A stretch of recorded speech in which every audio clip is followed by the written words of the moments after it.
Good evening, everyone. Welcome to the March 20th meeting. Please stand for the pledge.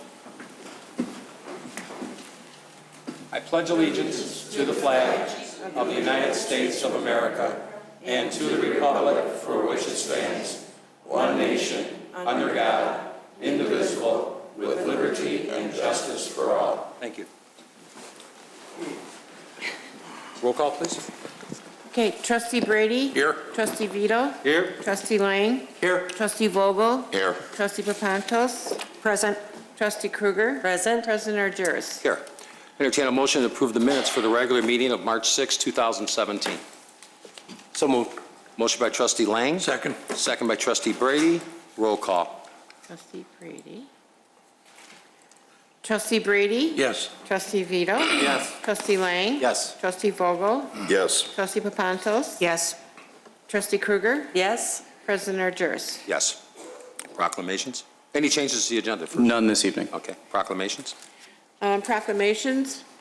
National Safe Digging Month, April 2017. Each year, the nation's underground utility infrastructure suffers unintentional damage through the actions of those who fail to call 811 to have underground utility lines located prior to digging, potentially resulting in consequences that include service interruption, harm to the environment, personal injury, and even death.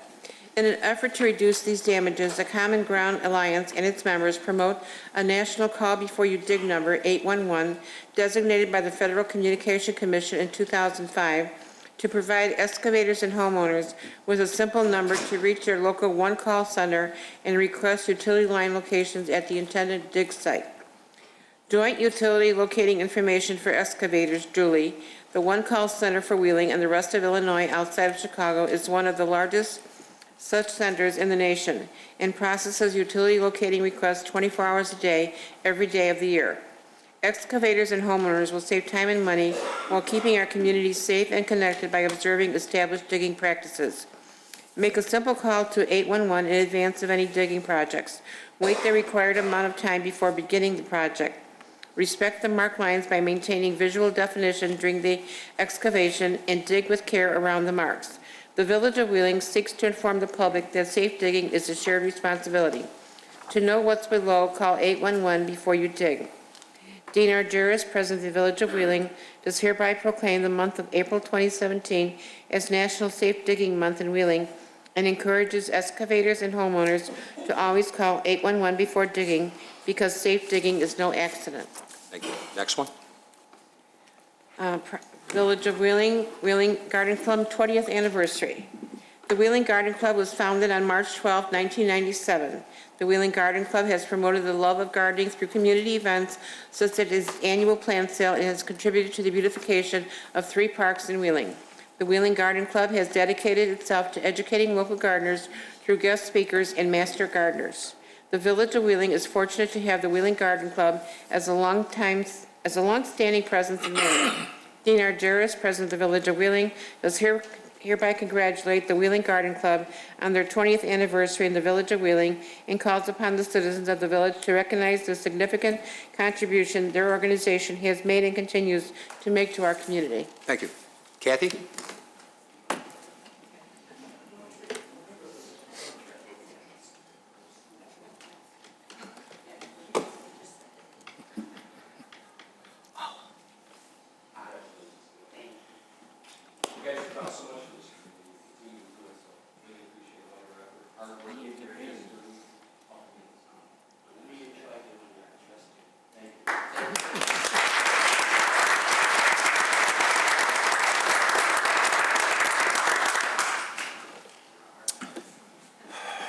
Okay, now we have a table. Right, go. Whenever you're ready. No, I'm good. You're good? Citizens' concerns and comments? Okay. Members of the general public may address the board with concerns or comments regarding relevant issues. The person submitting a petition, concern, or other comment shall be allotted 5 minutes to present their points and to state their name into the record. Mr. Marks? Hi, good evening. My name is Brian Marks. I've been a resident of the village since, I think, 1979. I've grown up here. I've gone to school here. I have raised 5 children. I've owned 3 businesses in the village. Right now, I have 3 younger kids at home, And I was mortified the other day for my daughter to come back from junior high school to tell me that their discussion had to do with prostitution and our village president. And that this is what's being talked about in the junior high. Mr. Marks, if I may, Yeah. personal attacks against any member of this board really are not allowed by our rules. You certainly have the right to be critical. Citizens' concerns and comments section. And I have a big concern when my 12-year-old comes home and talks about it. I understand that, but you And if have this to is keep too your items embarrassing for relevant to, it's not embarrassing. I just wish you would abide by the rules. And the rules are you have to make comments relevant to village business and keep your comments relative to the job performance of these elected officials. Robert's rules does not provide for personal attacks. You have the right to be critical. I'm not telling you you don't.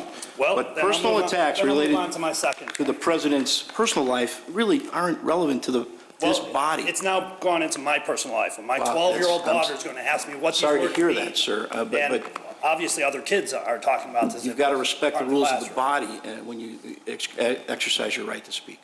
Okay, well, my next point is everything else that I'm now reading online, that I'm reading in the Daily Herald, checks being used, money being used that is part of this village, then I think that there needs to be an investigation done about this.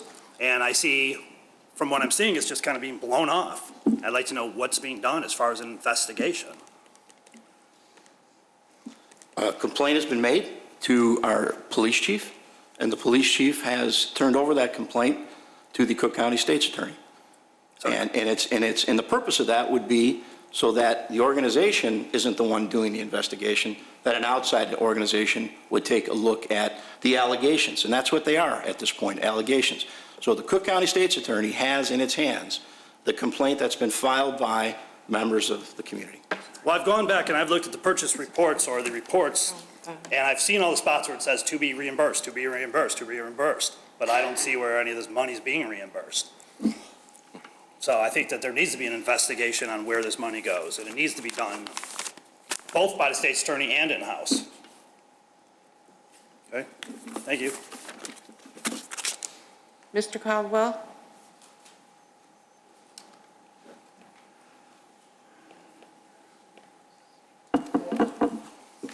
Jack Caldwell, 1008 Kenilworth in Wheeling. Elaine, can you cut me off with 1 minute warning before I get to the end? Yes, I will do that. Thank you very much. You're welcome. I think, village attorney, you'll find that I'm going to be within the bounds here. The village scandals report in the last few weeks was quite embarrassing to all of us, but I'm not going over newspaper details or criticizing any individual, not tonight, I promise. But those who need to get a reference, they should go to the Daily Herald, February 22 or March 16 by Shakur Coop, or the Journal's March 2 article written by Lauren Berry. I will not rehash the specific charges, but I'm very interested in how all this happened. It looks like 2 words. Please listen to the words: policy or procedure. Policy or procedure. I won't bother you with a long lecture, but policies have to do with company or organizational intent, and procedures have to do with instructions of what should be done. Policies are sometimes referred to as SOPs, standard operating practices. Now, that's my talk. I've been there. Before I became a professor at the College of Lake County, I was a senior systems analyst at the kitchens of Sarah Lee. Excuse me, I had an accident 2 days ago. I haven't quite recovered. I was a senior systems analyst at the kitchens of Sarah Lee in Deerfield. Systems and procedures was my shtick, and I was damn good at it. As far as I can see, the violations happened by one or more of the following. The policies and procedures were poorly written, or they were written well but became outdated, or they weren't followed intentionally or unintentionally. But it's impossible to tell without me seeing the documents and reading the history. Unfortunately, we don't have that information. Now, to the point of repair. When things go wrong once in a while, something must be done to fix them. Regarding the Journal article, Ms. Berry reported that the village manager was making improvements and that would have a proposal to the board in a week. I've watched Mr. Fondillis over the years. He is exceptionally talented. John is a good man. The only thing I can't understand is why we haven't had the modifications have been implemented as yet. I asked the board and staff to post the old and new versions of the appropriate policy and procedures to the village website as soon as possible. Thank you.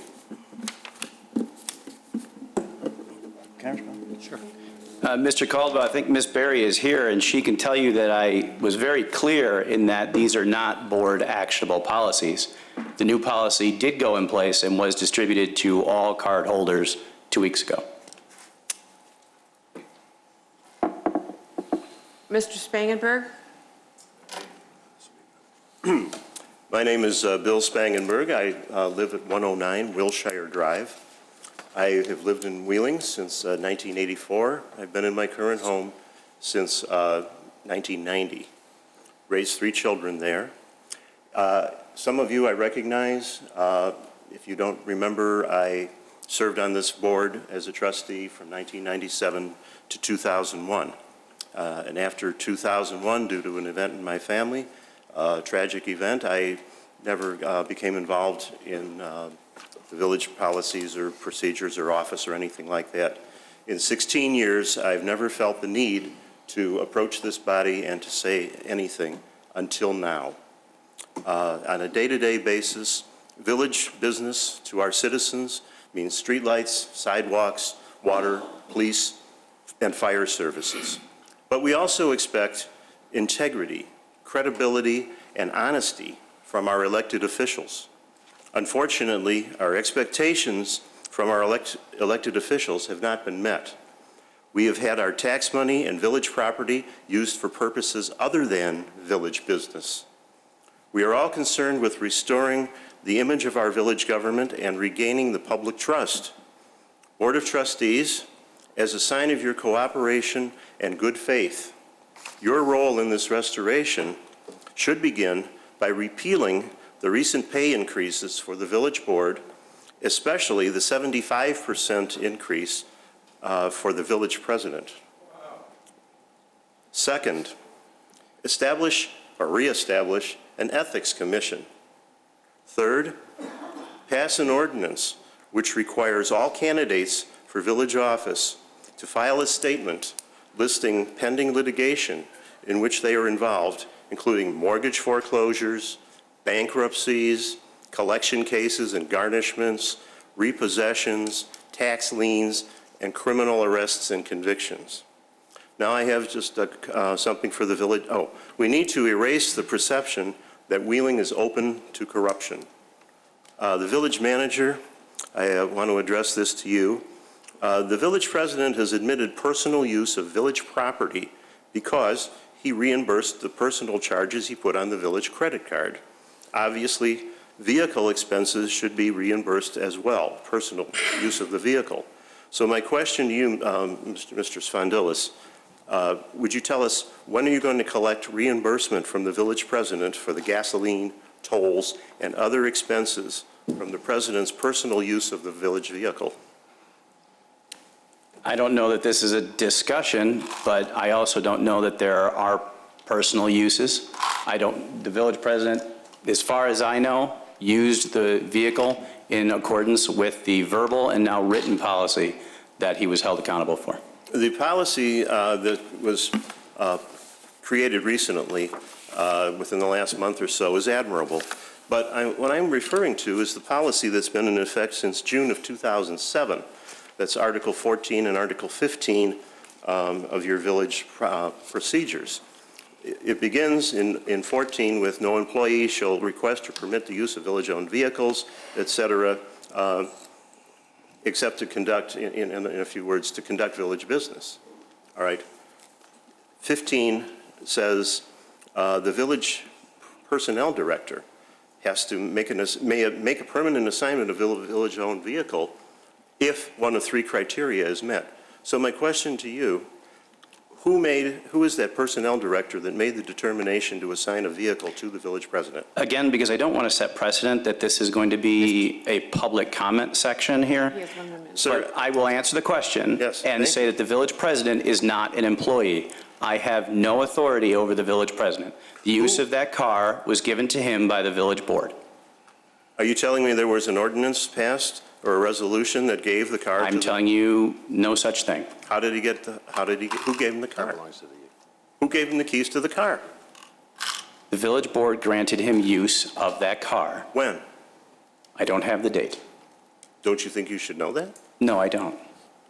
Was that use that was granted part of an ordinance or a resolution? It was a budgeted item, starting in, what year was that? What was budgeted?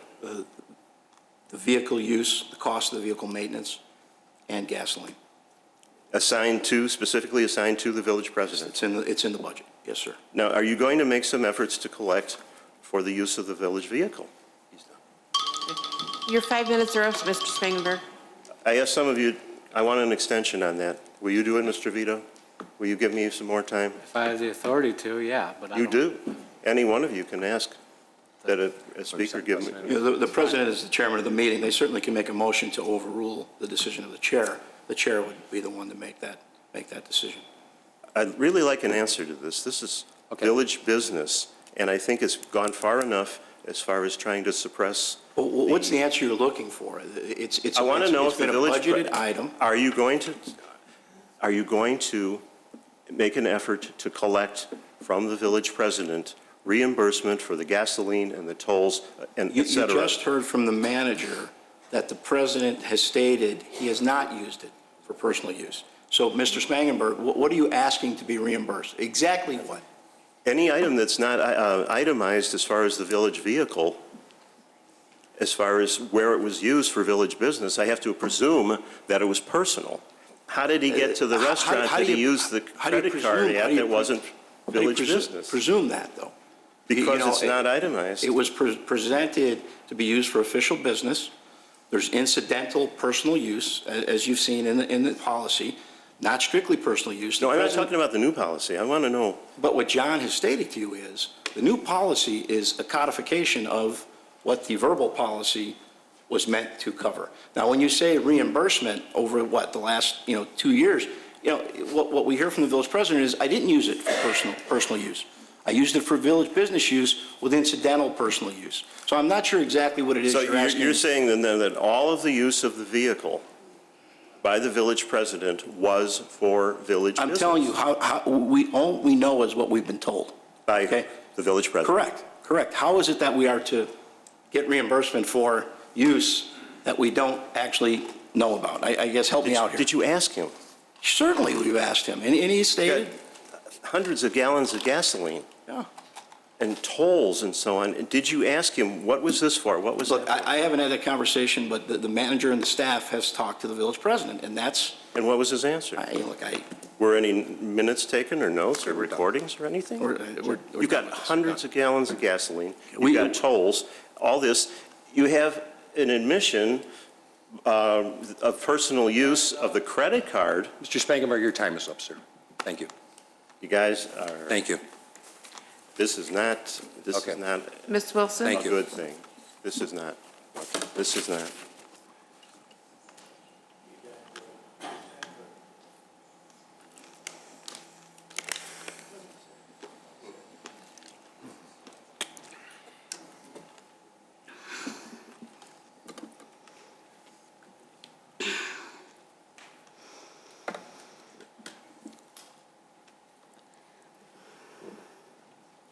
Your law enforcement agency has several CAD reports, CAD numbers of the times that I have been intimidated and accosted at Village Hall for my advocacy. As a result of that, I entered our January 9th meeting with a audio recording going, as you know, because I've sent you snippets of our meeting and what was said in that meeting.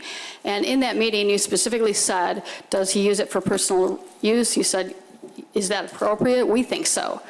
And you also said that, you just, as you said tonight correctly, that the board gave him the vehicle. You said that we discussed it. It wasn't a formal agenda item, but that it was discussed, which that's an Open Meetings Act violation right there.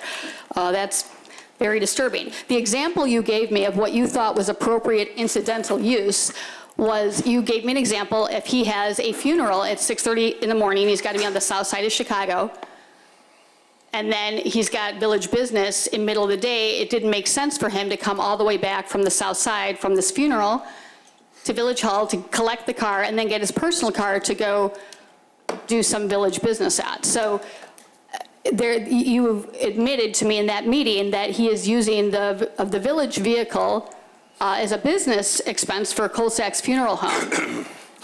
I did no such thing. Well, my friend's mother will tell you that this man used on a Saturday that vehicle with all the bells and whistles to lead a funeral procession from Colsack's 3 towns away to the burial site in Arlington Heights. And he said his name is Tom Severin. He gave me permission to use his name. His mother's funeral was in May. And he said, gosh, it was really nice of Colsack's to get an off-duty police officer to lead the processions today. And he said, oh, I'm not an officer, I'm the village president, that's the vehicle they give me. And he used that sound thing that stops the lights, and, we're funding, private business expenses for Colsack's funeral home, and that's, I'm wondering, I've known Carolyn Colsack for many years. As a courtesy, I contacted them today. I said, before I advocate, maybe you had an arrangement. I talked to John on the phone, I don't want to bring it up if you guys had this covered with the village, and he said that he would not be speaking to that. So perhaps I'd like to know, did they reimburse you for mileage? Did they think on Saturday you were using your personal vehicle? In the meeting on January 9th, I said that it was not a viable excuse that incidental use would be there because the man didn't own a personal vehicle, that his vehicles have been repossessed. You didn't deny that, and you said that he had access to his wife's car. Well, she's got a Ms. job Wilson, to go I'm going to to. stop you right now. Since November, you've been virtually at every meeting. You've taken time of this council and our village to raise your concerns. We've listened to you. I've given you the courtesy to listening to you as a resident. You brought up these actions in the past that you've raised. We've taken actions and made corrections, thank you. But you continue to bring up the same items that serves no purpose other than personal character assassination towards me and my family and members of this board. And to be honest with you, I'm done. I'm done listening to you because it's the same thing over and over and over again. If you have something pertaining to village business, please address it. But you continue since November to talk about the same stuff. The over unlawful and over. misappropriation of There is village no lawful resources, misappropriation. it does pertain to village That's your character business. assassination towards me and members of I this would board. like to request of Mr. Ferrolo, pursuant to Municipal Code 2.06.150, to investigate a complaint of a quid pro quo I believed occurred between our village manager, because my IMRF, his reportings for 2015 show, my FOIA to IMRF showed $209,196. When published to the village, his income for 2015, his contract was only supposed to be $176. So I think it's a conflict of interest to have you do it because you're the attorney they hire, but since we eliminated the Ethics Commission many years ago, that's my only. Please put Yes, your sir. complaint in writing, and I'd be happy to look at that. But I think Most certainly. I think the manager has a response to that particular charge that you I do. levied. Yes, It seems you missed resolution number 15-03. let me write that down. Don't worry, I have a Resolution. copy of it for you right Thank here. you.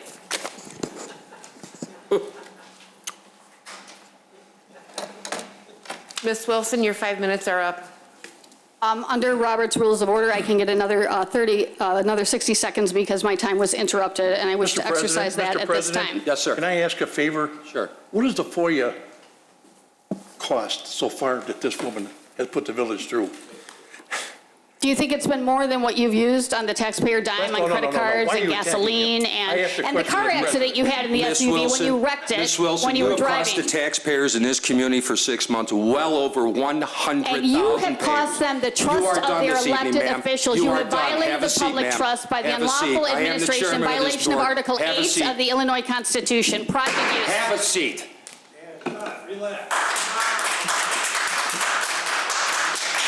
Who's next? Mr. Downs?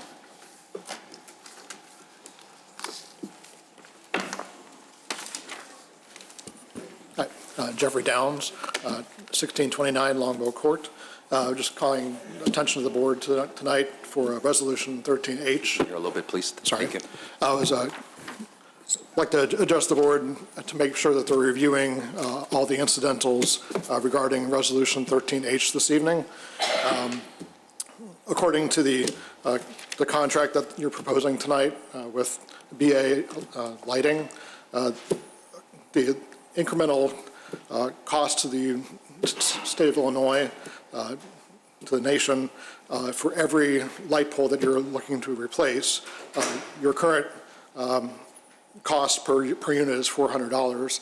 What you're asking the village plus the state of Illinois to pay for is $494 per unit for those 750 light poles this evening. There are other concerns with that resolution. The BA Lighting is currently looking for a reapplication confirmation that has not been shown. There is a risk of the state of Illinois not being able to provide you with that grant money. As you know, the state of Illinois is severely underwater in terms of budgets. And then also, as I look at the contract information, you're calling for new light poles on Dundee Road, which in the past 18 months, I've noticed every light pole has been installed between Wolf Road and McHenry Hook Road on Dundee Road, but yet the scope of the work is looking for 217 light poles across Dundee Road and Milwaukee Avenue. So make sure that you're please reviewing all the incidentals on this contract. If you need to, please delay your resolution vote if you need more time to look at further information. Thank you, Mr. Johnson. We will be discussing it shortly, so thanks. Next. Mr. Mestasio?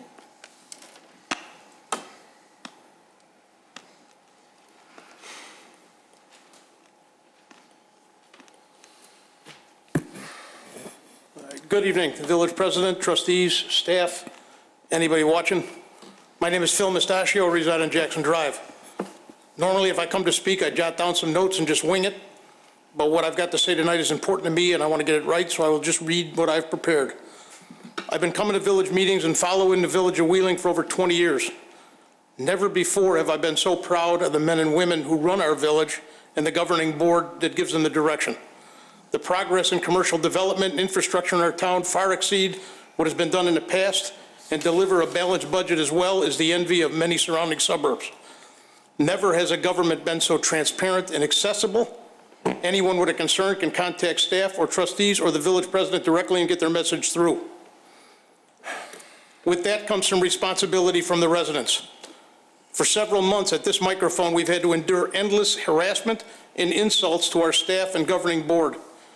By using innuendos, half-truths, and unverified facts, many have been made to think that there are major improprieties in the way business is being done. I'm here to tell you that just because you hear it from this microphone does not make it so. Please take the time to follow all the facts before you judge, get both sides before you decide what is happening. This is a hard time in America for the truth. From the very top of our government, we are shown that it's okay to lie and make false statements with no proof. From our state government, we have learned that it's okay to stalemate and do nothing for months and years and just blame the other guy. What we have left is our local government. We need to be diligent and we need to be sure that we have the right people in charge.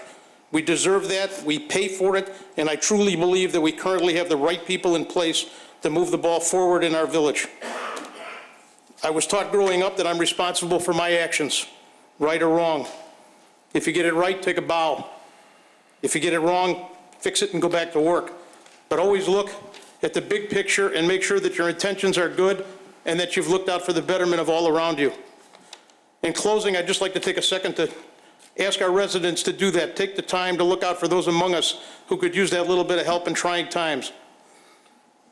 Always know we get where we're at by hard work, but by the luck of the draw, anybody can fall on hard times. Reach out to your neighbors and build a neighborhood. Mow his grass if it needs to mow. Shovel his snow if it needs shoveling. Never make a cup of coffee when you can make the whole pot and share a cup with your neighbor. get help when you can, because you never know when you may need that help. I would like to thank the village board for allowing us at these times, these 5 minutes to talk. And as always, I'd like to thank the village staff for all that they do that we do not see. Thank you. Mr. Hine?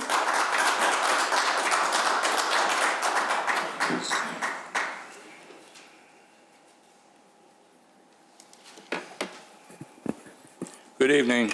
Bill Hine, 200 Deborah Lane, Wheeling, Illinois.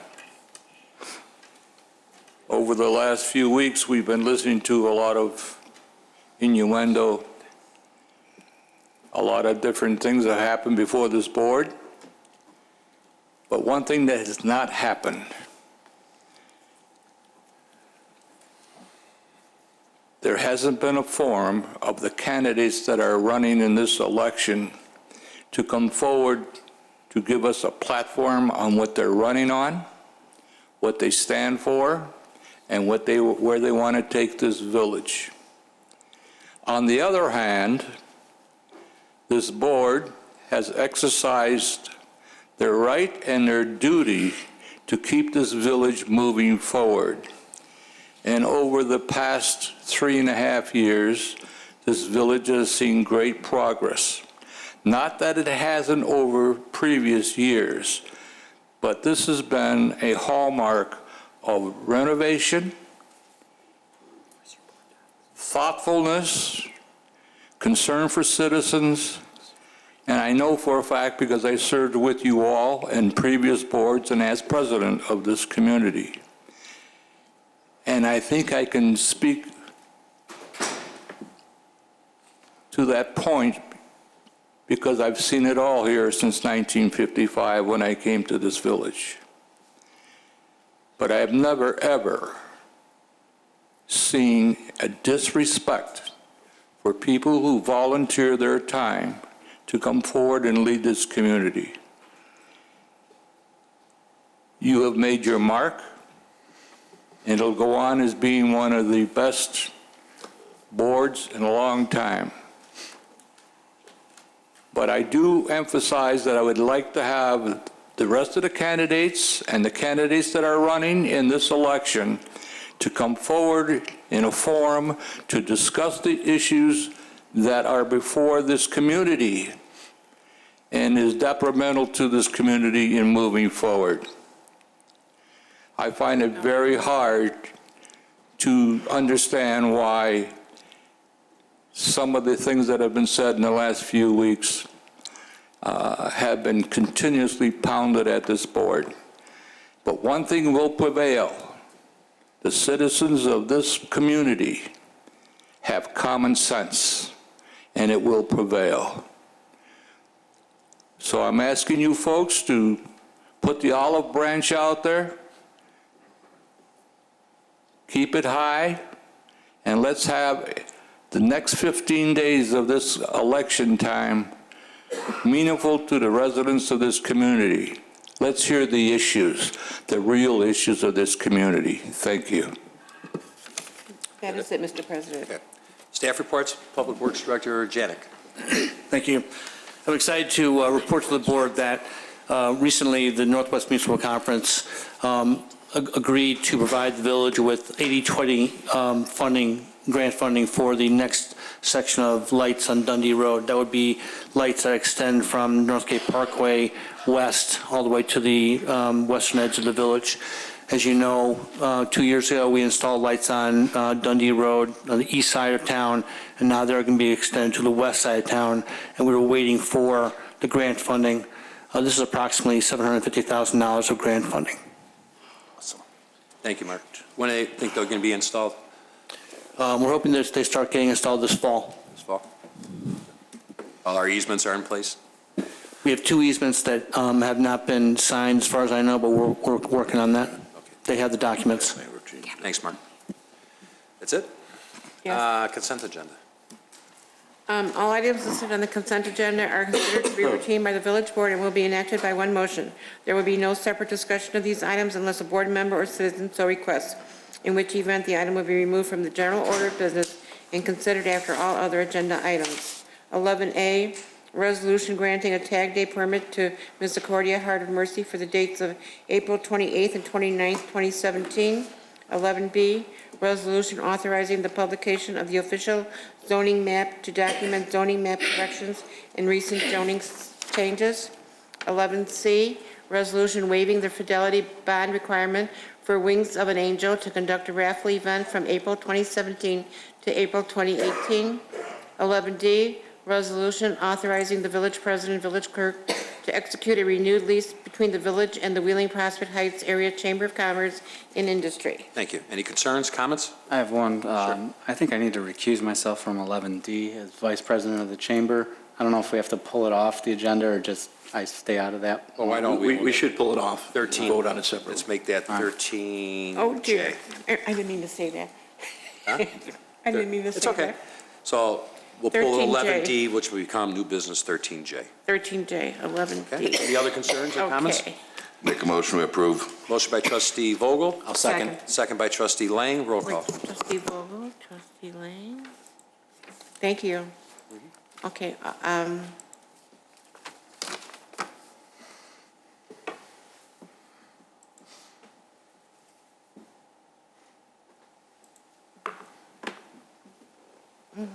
Rick and Lang. We got a new system, so be patient there.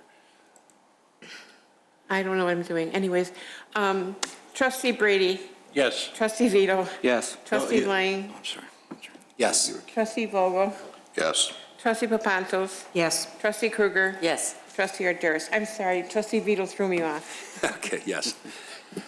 Next item, you ready? I'm ready. Okay. 13B, why don't you do A and B? 13A and B? Okay. 13A, public hearing regarding request for Cook County Class 6B property tax exemption from WBM Incorporated, contract purchaser. And 13B is resolution consenting to Cook County Class 6B real estate tax assessment for the property located at 112 Carpenter Avenue in the village of Wheeling, Illinois. Thank you. If the petitioners are here, please step up to the podium. Director Malanaphy. Thank you, President Argyris. Good evening. Economic Development staff received an application for a Cook County Class 6B property tax incentive. It was submitted by WBM Incorporated as the contract purchaser of the 100% vacant and abandoned property at 112 Carpenter Avenue. If approved, the applicant, WBM Incorporated, will acquire, substantially rehabilitate, and lease the subject property for occupancy. They currently lease an approximate 14,000 square foot facility in Elk Grove Village, Illinois. The relocation would accommodate its growing business requirements. They've been in business for over 20 years as a precision computer numeric controlled CNC machine shop specializing in custom product machining that requires CNC turning and CNC milling. WBM plans to occupy the subject property for its own use of manufacturing aerospace and medical components, which qualifies as an industrial use according to the 6B program standards.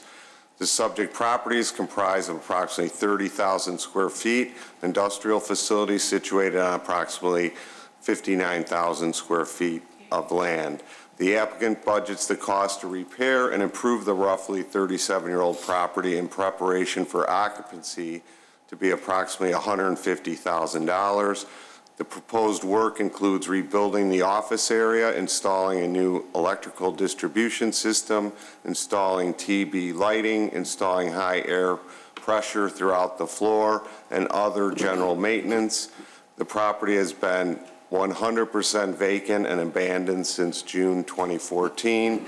Since the period of vacancy is greater than 24 consecutive months, and there would be a purchase for value, this application qualifies for the standard Class 6B. This ongoing underutilization and deterioration of the subject property contributes to a decline in the area property values. Additionally, the property is subject to receive property tax vacancy relief from the Cook County Assessor's Office. If the 6B real estate tax classification is granted, the property is reoccupied, a reduced assessment rate would be applied to the property. The 6B assessment rate is less than the standard assessment rate of 25%, being 10% for the first 10 years, 15% on the 11th year, and 20% on the 12th year. However, the 6B rate only applies upon occupancy of the subject property, so even with the reduced 6B assessment rate, the property tax generated and overall economic contribution would likely be greater than they would be if the property were to continue to receive vacancy relief. The applicant currently employs 30 full-time permanent employees that would be transferred to Wheeling.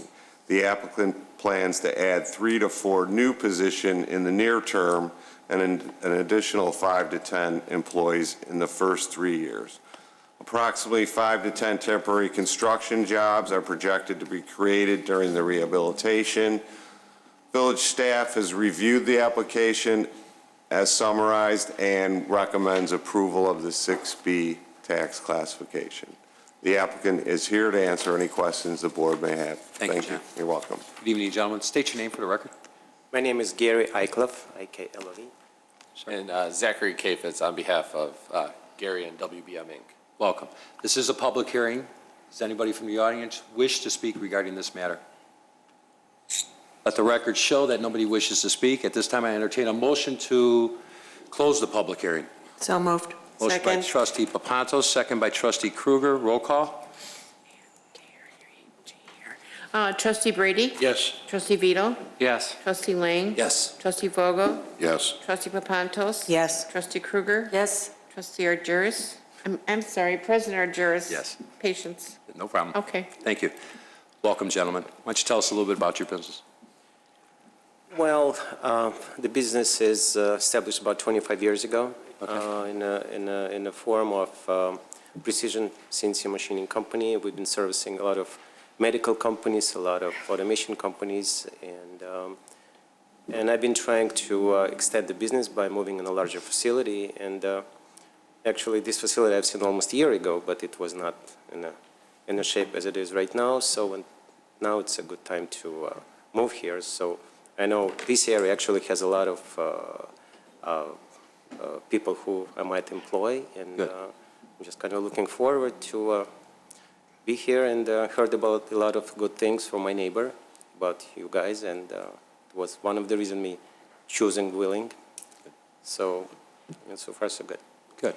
Any questions from anybody? Trustee Lang? Thank you. Welcome to Wheeling. I'm glad you're relocating here.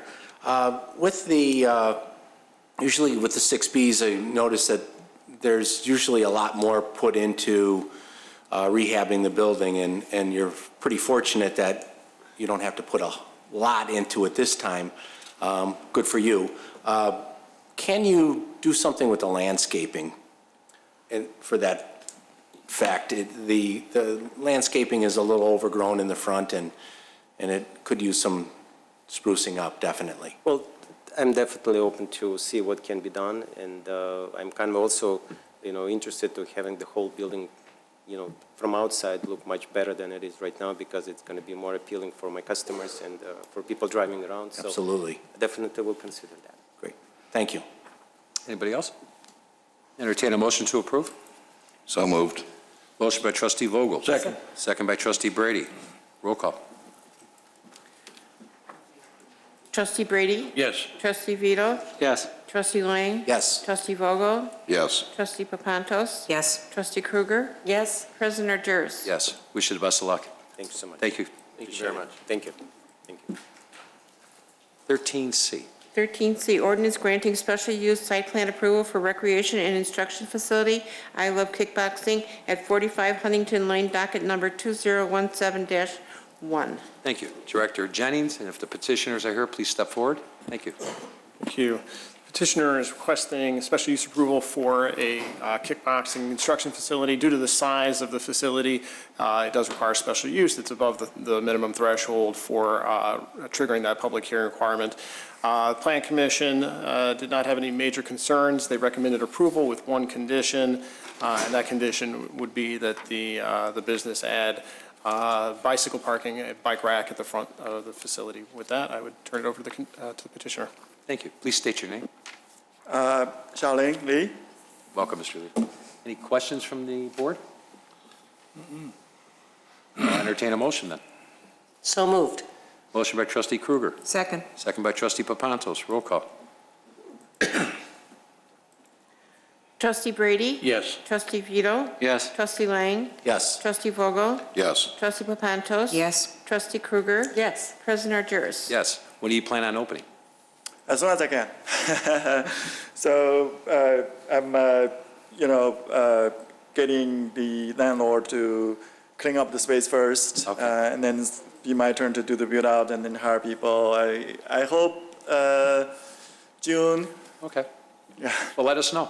Yeah. For sure. We wish you well. Thank you. Thank you. 13D.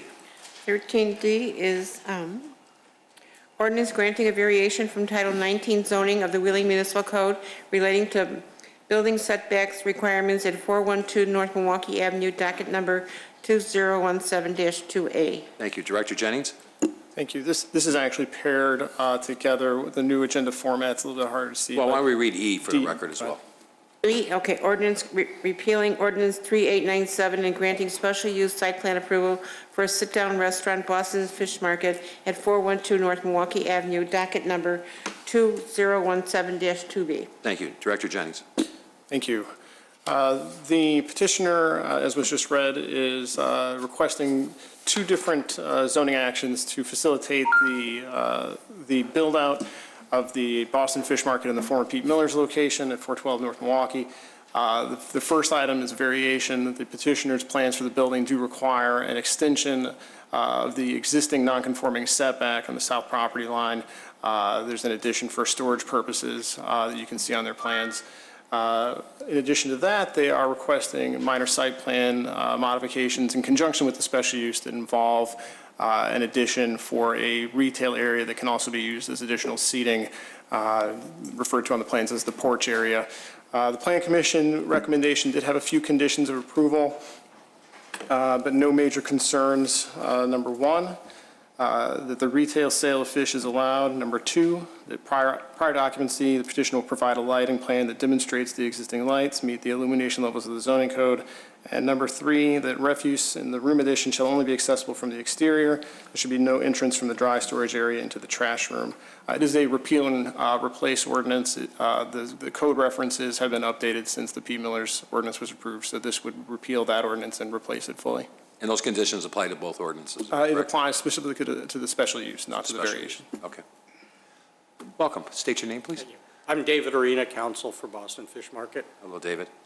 Sir? Louis de Cebollos. Thank you. Any questions from the board? Trustee Papantos? Welcome to Wheeling. When are you going to open? People ask me all the time. Thank you. I don't know. Very soon. Soon as we've resolved these special uses, we're going to go full on construction. 3 months for now. Thank you. You're welcome. Good. Anybody else? Trustee Lang? How long's it been, huh? We were talking about this a long time. Long time. Well, I have to say you've taken a tired building on Milwaukee Avenue, because it's been neglected for a number of years, and all that stonework is going to look wonderful. Look at it now. Yeah. No, it's not finished yet. It'll look good. Yeah, it's going to look really good, and that's nothing compared to the quality of food. It's wonderful. So Thank you. Can't wait. Thank you. Thank you. Anybody else? Entertain a motion for 13D with the three conditions that were stated. So moved. Second. Motion by trustee Brady, second by trustee Vogel. Roll call.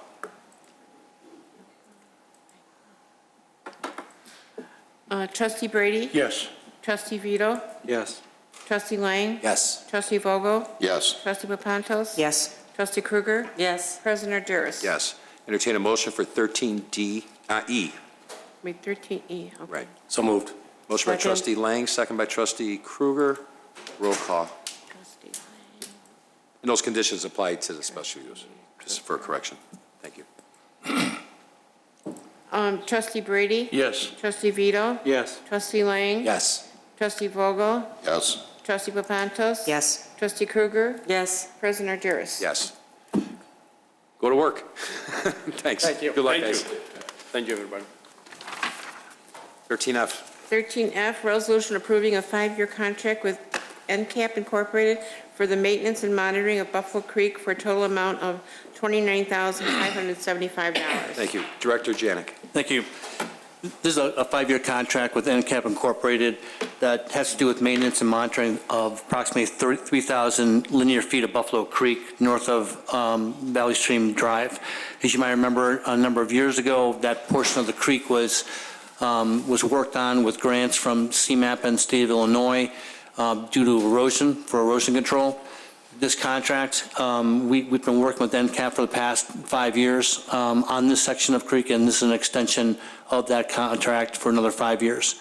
This has to do with mostly with mowing, burns, some herbicide applications, and generally speaking, it's to reduce erosion and to keep the creek the way it was intended to be when the work was first done. Even though this is recently you saw the Buffalo Creek Watershed group came in. This is not because of them, but this is this kind of work that goes toward that watershed plan that we're already spending money on. Good program. Any questions? So moved. You have a question? One question. Oh, never. Sure, go ahead. Go ahead. I'm sorry, Mr. Janik. What type of herbicides are going to be used, and I'm assuming they are IEPA approved? Yes, I don't know the exact name of the herbicides, but whatever they are approved by the state of Illinois for use. And it'll have no negative effect downstream? Well, they've been using these herbicides.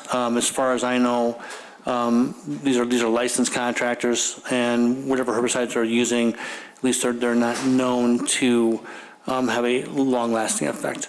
They do obviously reduce the growth of plants, however. Thank you. Anybody else?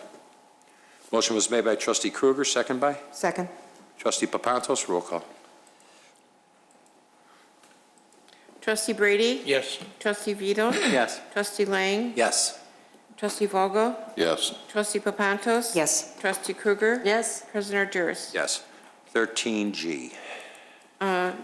13G, resolution approving a contract with H&H Electric Company for installation of internally lighted street name signs in an amount not to exceed $34,156.80. Thank you. Director Janik? Thank you. You heard some comments earlier. Maybe you can address a couple of those.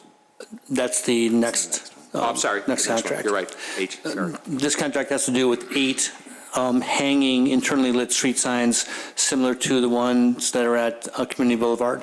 These are 4 signs at each intersection at Elmhurst and McHenry Road along Dundee. Publicly bid contract. H&H was the low bid. Okay.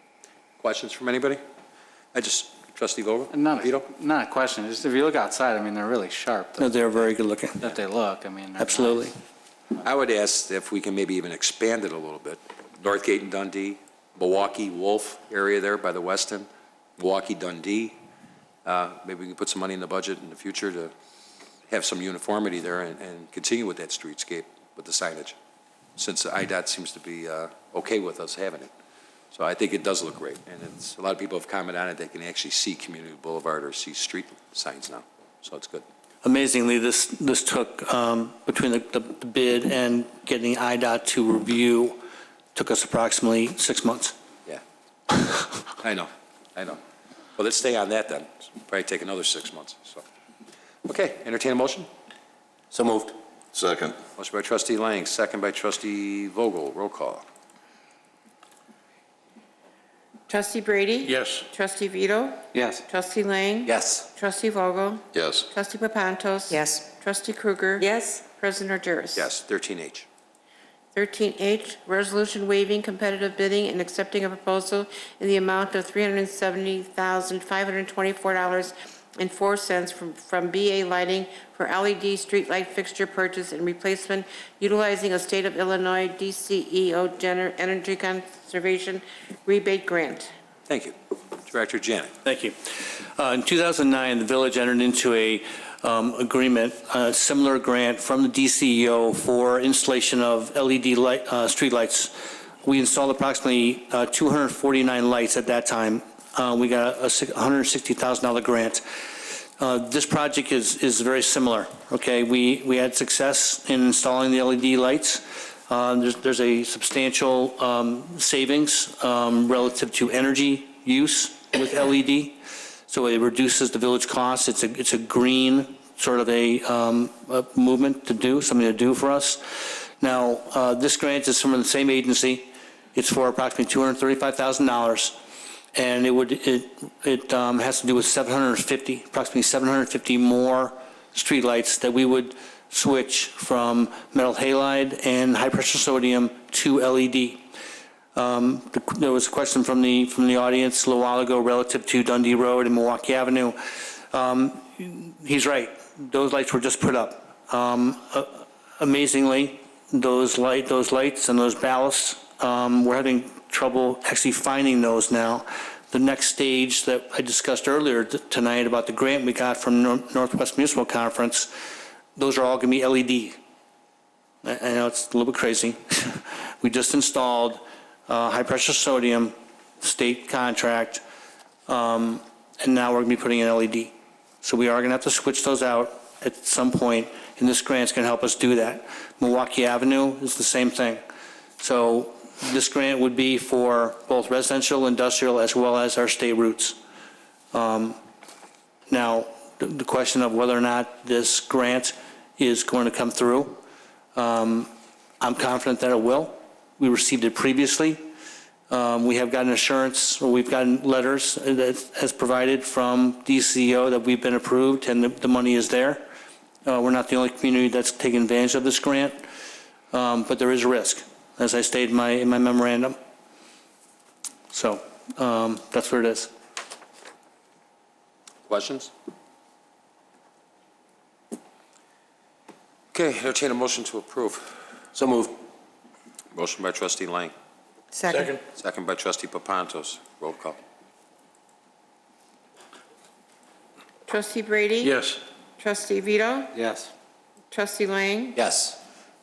Trustee Vogel? Yes. Trustee Papantos? Yes. Trustee Krueger? Yes. President Argyris? Yes. 13I. Discussion regarding potential reimbursement of demolition costs for 962 South Milwaukee Avenue Gators Pub and Grill. Thank you. Director Malanaphy. Good evening. Thank you, President Argyris. Economic Development staff received a request from the owners of the former Gators restaurant property at 966 South Milwaukee for the village to provide TIF assistance for the demolition of the vacant restaurant. The proposals were received. We received 3 proposals. They were distributed to village staff for review.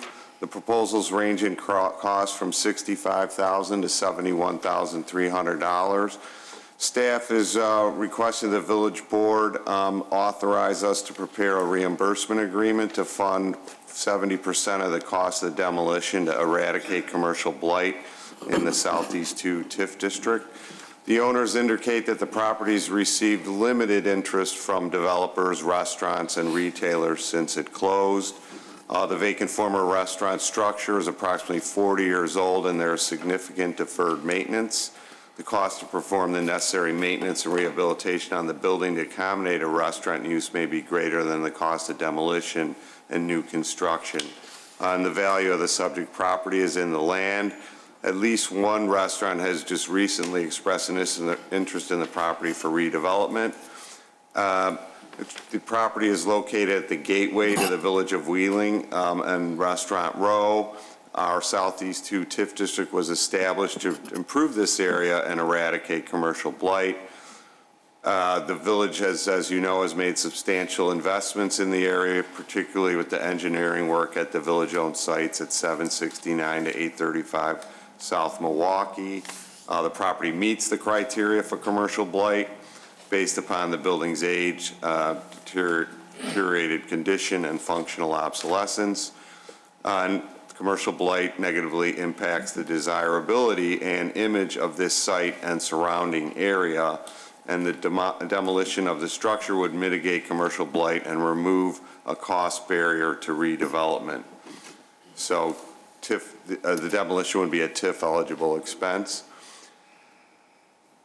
As a side consideration, the property may be utilized prior to the demolition by the village fire department for training purposes, and the fire department would use smoke machines as part of a training exercise as opposed to fire. We received proposals from Albrecht Enterprises, Langos Corp., and McDonough Demolition. They ranged in cost from $65,000 to $71,300. If the village board's approved this initiative, staff would prepare a reimbursement agreement with the property owner to reimburse the owner for 70% of the demolition costs, and a bid of $71,300 would translate to a 70% village reimbursement of $49,910. We have identified the following conditions. The approval stipulates that the owner will permanently remove any landscaping equipment and storage of any equipment on the site following demolition. Number two, the approval stipulates the removal of all asphalt paving, curbs, and concrete slabs on the entire site, and furnish and grade 4 inches of topsoil, seed, and stabilization blanket over the area of pavement removal. Number three, the approval stipulates the property owner will contract with Langos Corp. For the demolition services, since they will meet all the required conditions. Economic Development staff is recommending approval that funds be considered from the Southeast 2 TIF District to be utilized in a public-private partnership with the property owners for the demolition of the property and make it shovel-ready for development. Upon direction from the village board, we would prepare a reimbursement agreement. Thank you. Thank you. We're happy Questions? to answer Trustee any Lang? questions. We almost have to assume that any piece of property that we touch may have some kind of contamination. Do we have any assurance that this is contamination-free at this point? We do not. There has been no environmental reports provided to the village. Obviously, as part of any demolition, they have to look at asbestos in the building. We encountered that with the Don Roth's property, and that was subsequently looked at, and there was some asbestos which was removed as part of the contract. Are you asking if the village has exposure? If the demo occurs and there is environmental? Because Yes. this is not a village contract. The demo contract is a contract between the owner and the demo contract. Okay, fine. This is a reimbursement agreement to the owner. Okay. For payment of. Will it still only result in $49,000, say there is remediation needed? The reimbursement agreement is there's a cap. It's capped. It's Right. capped. Okay, Yeah, it's Absolutely. not open-ended. very good. That answers my The question. next step, though, just to be clear, the next step would be if there was a development in the future that wants to build there and it was found to have an EPA issue, I imagine remediation would be part of that TIF agreement. But it is not at all part of what we're asking for you now. And based on the history of the use of the building, it doesn't seem like there, at least ground contamination is a possibility. Does not seem. Correct. Trustee Barry? If by chance we ran into something and it turned out to be very costly, would we be on the hook for 70% of the total cost? No, we're going to write the reimbursement agreement to be capped. Okay. At a certain number, and that number would be the $49,000. Okay, That's how I would propose we do this. Trustee Vito? Yeah, I'm a little concerned whenever we spend TIF dollars, when there's no I from the TIF in there, and there's no increment. And I realize that this is the path towards increment. I'm also concerned that now we're going to have another vacant lot where we own 2, and then there's another lot down the street. That being said, I mean, we do have facade grants, and I guess one way to clean up a facade is to completely destroy the facade, which, comes without the increment, and I can support. I just get a little hesitant, though, when we do this, because, like Trustee Lang says, if there is some type of contamination, I think, there's going to be another ask to help, but we'll cross that bridge when we get to it. Thank you. Well, given the property's age and physical deterioration and functional obsolescence, we thought, particularly with it being at the southern gateway to the village of Wheeling and the entrance to Restaurant Row, that we could, take steps. That's why this TIF district was established, was to improve this area. And so when the property owner came to us, we said, we've done this in the past, but it's going to have to be a partnership. They're going to have to help pay for the demolition, and they're actually going to have to pay the entire bill and then are going to be reimbursed by the village to that capped amount of $49,000 and change. Trustee Vogel? Can we require soil tests before this takes place from the owner? Certainly. Why would you want to do that? To make sure it's not contaminated. But we're not on the hook for contamination. We're not on the hook for it. We're not owning the property. Down the road. Well, that can come to you in a TIF request. Right, You don't have to say yes to that. I mean, that. But I'd rather have it, like, as you always say, let's have it shovel ready. I mean, all of a sudden somebody wants to build there and they come in and now we got to do what we did over that other parcel of land on Milwaukee Avenue. But the property owner is still going to own the property. We're not going to own it. So why would we spend money to do that? And if he sells it to somebody, I'm sure they're going to do their due diligence. I'm not asking we spend the money. I'm asking he spends it. Well, he would have to, or the new developer would have to. Because they're going to do their due diligence. To get any kind of financing, they're going to have to do their phase 1 and 2 studies on that thing. And if it's contaminated, they're going to have to rectify it. But they'll, again, as was mentioned, they'll come back and ask us for TIF funds to cover it. Only if it makes sense for a good development to go there, where it's going to generate an increment, where an incentive would be warranted. Other than that, it wouldn't.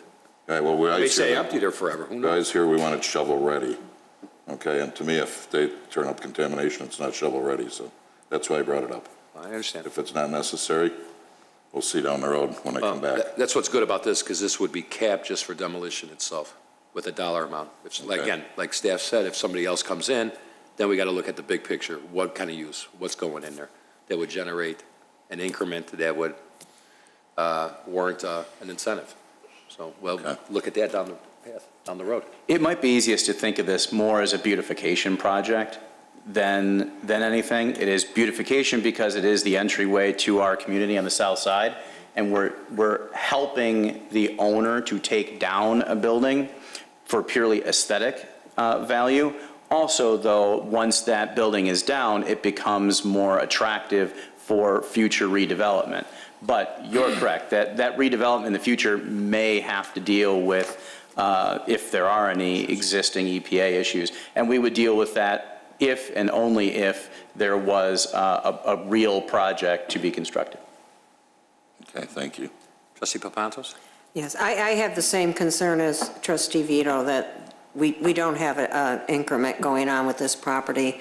I would rather see that we tell the owner, yes, you can promise your potential buyers that there's TIF funds available with a cap of $50,000 or $49,910 for demolition, but I don't want to tear down a building and then have it sit vacant. And there, once again, we have another bit of green space. I'm not against green space, but if this is for development, I don't know who's really being benefited by it at this point.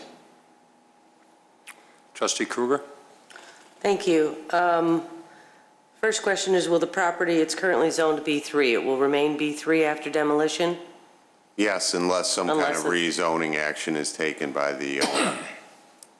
Good. You talked about condition of there'll be nothing stored on the property. In order to research this topic before tonight, I looked at a Google Earth image, and there's quite a bit of stuff stored back there. So since remediation's been brought up, what is all that stuff? Do we know?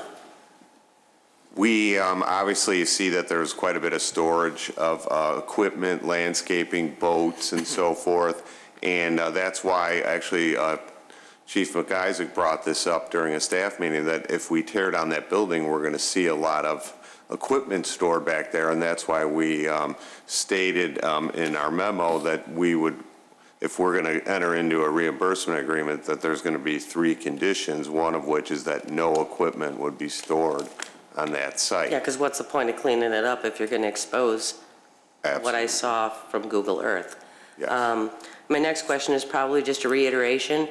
If this discussion turns into an approval of some percentage, whether it's 70, 50, whatever we decide, the future buyer then would, perhaps they don't know that TIF incentive was already used on this site to demo the previous building, and then they come and ask for a TIF incentive. I'm making this up for, we want $100,000 of TIF incentive to do this. Do we then tell them as a village that we already spent $50,000 and you're only eligible for 50? We would look at what the TIF eligible expenses would be on any new development, and it would strictly be for the infrastructure improvements. Obviously, we would have already spent, if this reimbursement agreement is approved, the roughly $50,000 in incentives, but some of any other infrastructure would be eligible, but it would diminish by about $50,000 the TIF eligible expenses. Okay, thanks. When I think about what Trustee Vito and Trustee Papantos have said, I worry about a buyer who doesn't know that problem until he buys the property. And that perhaps the idea of telling the seller that he needs to, you can promise this to a future buyer, and then that future buyer gets to utilize that TIF incentive. Sure. I mean, those tools are available to any property owner in one of the TIF districts, that there are certain TIF eligible expenses, and they're subject to a redevelopment agreement, and we look at the increment that they generate and so forth, and we have a TIF consultant review what those TIF eligible expenses are, as well as they have a TIF consultant to articulate them as well. And lastly, never mind, no lastly, I'm done. Okay. Thank you. How long has that restaurant been out of there, John? Oh, wow. Many, many years, and it's, over 40 years old, and that's why when the owner approached us, it seemed like this is a textbook example of what TIF is structured to do, is redevelop blighted areas, and certainly that building, there's commercial blight, and we would like to eradicate facilities like this that have been vacant that long. Right. John?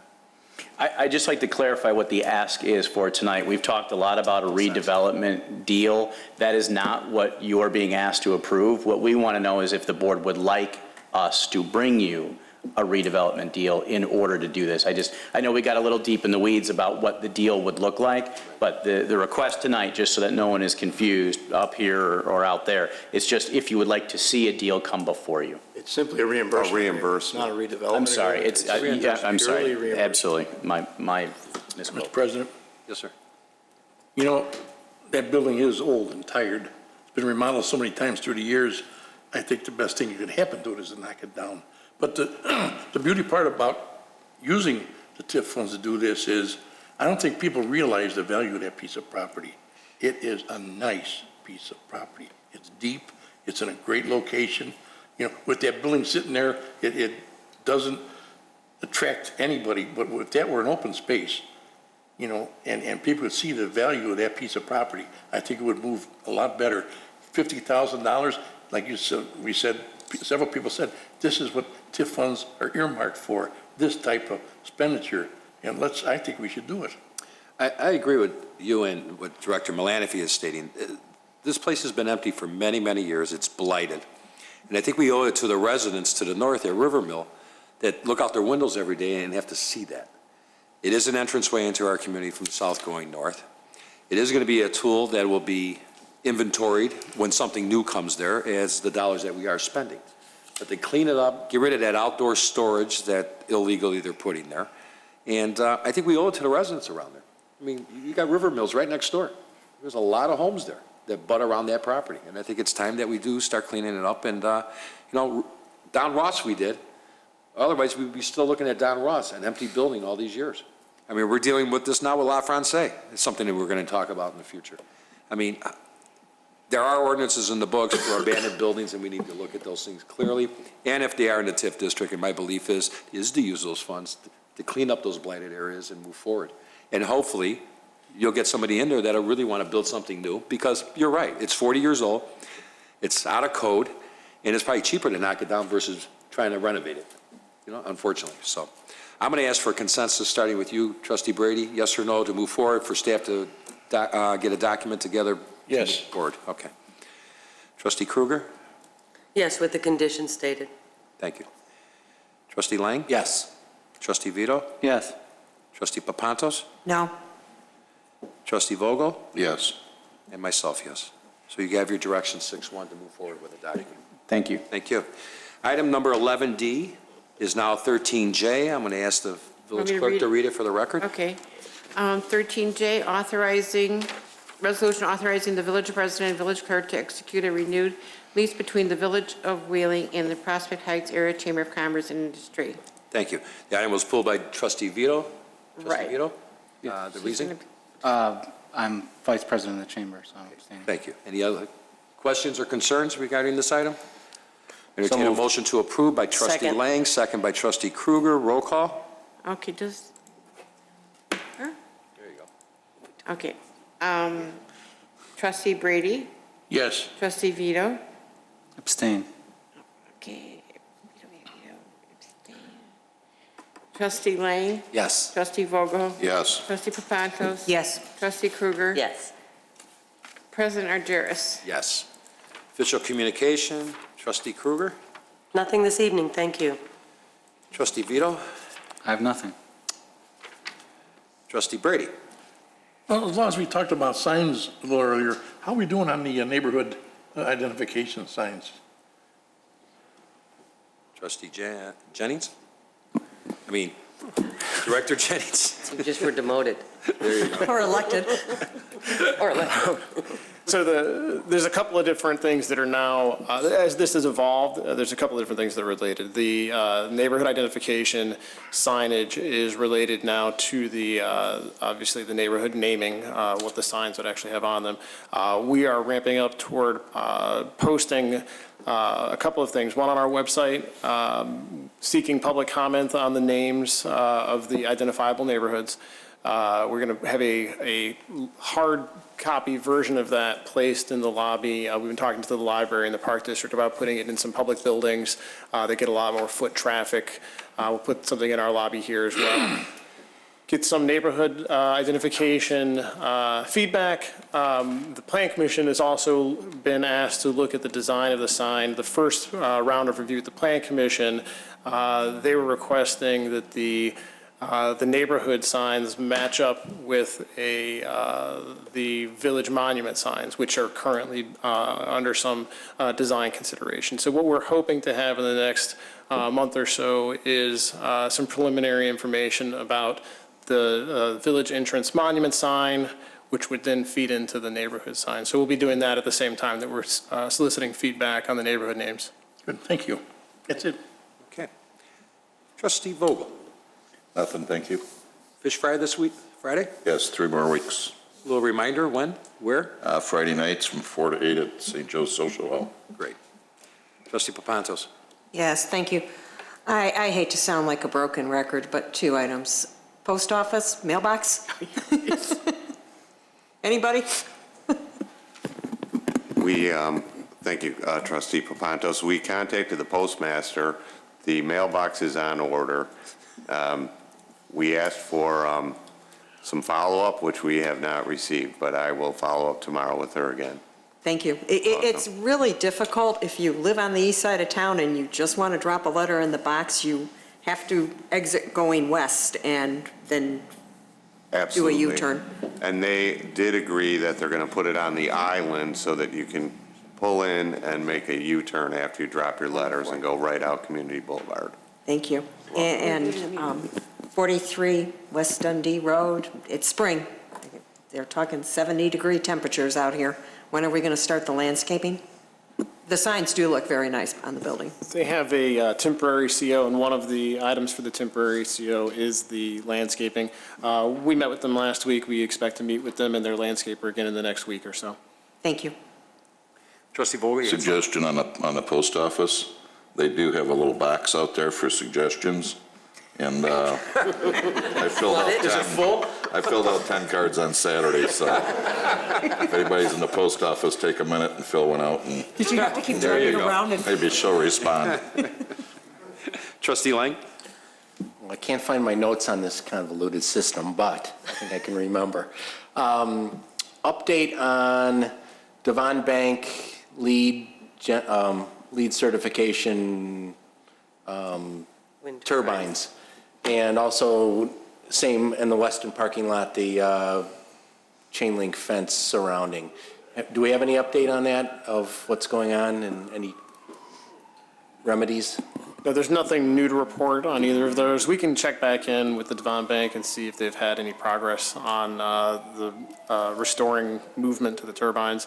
And we'll talk to the owner of the lot and see, again, what the prospect is for that chain link. We talked to them previously about converting their chain link enclosed fencing into more of a chain barrier just at the driveway. If the concern is to keep people from driving into it, close the entrance and not the entire lot itself. So we'll check in with them again and see what the progress is. Okay, and one last thing. I saw it in our report this week, Garden Fresh, the former Garden Fresh Shopping Center. I see that there is some sort of progress going on there, but it really, really looks bad. That corner of that building that was just sort of torn off looks really bad, and I feel bad for the neighbors around there that have to look at that every day.